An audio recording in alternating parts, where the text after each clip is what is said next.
Hello and welcome back to Explain the Charts. Today is January 20th, 2025, and we are going to perform an in-depth analysis of the QQQ, also known as the Invesco QQQ Trust, which tracks the Nasdaq 100 index. Before we look at the charts, let's briefly cover today's news, which is that the U.S. stock markets are closed in observance of Martin Luther King Jr. Day, which also coincides with the inauguration of President Trump's second term.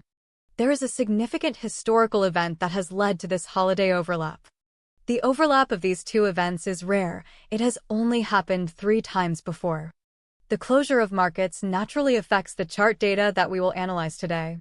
It is interesting to see the market's behavior before a period of closure. Now, let's examine the daily chart for QQQ. Notice the recent price action, showing a significant upward trend in the last few weeks, leading up to the market closure.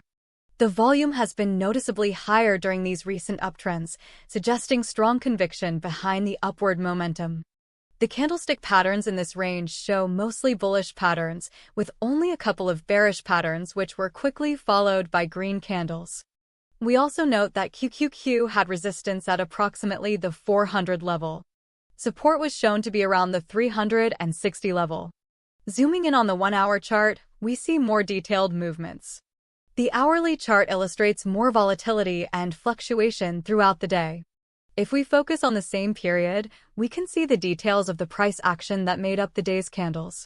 These small fluctuations show the hourly intraday trading behavior. Here again, volume seems to support the upward trend, increasing as the price went up, at least in the last week.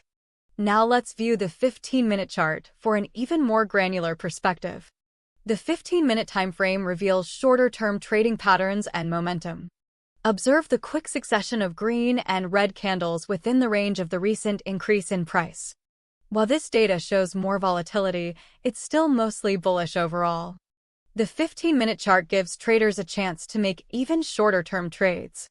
Looking back at the daily chart, it's clear that the price has consolidated recently.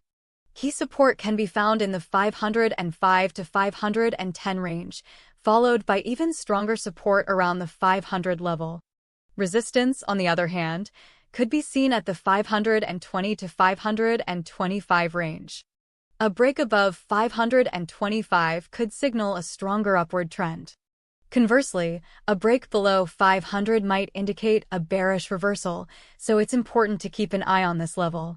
In summary, the QQQ shows a short-term bullish trend, likely reinforced by the closing of the market due to the holidays and possibly increased bullish sentiment around the news of President Trump's inauguration. However, a break below 500 could signal a bearish reversal, so traders must remain vigilant about this key level. For the short term, it would be wise to focus on the 500 to 525 range, while for the long term we'll have to see how the market acts when trading resumes. It's important to note that this is not financial advice, just a technical analysis, so please consult with your personal financial advisor before making any decisions.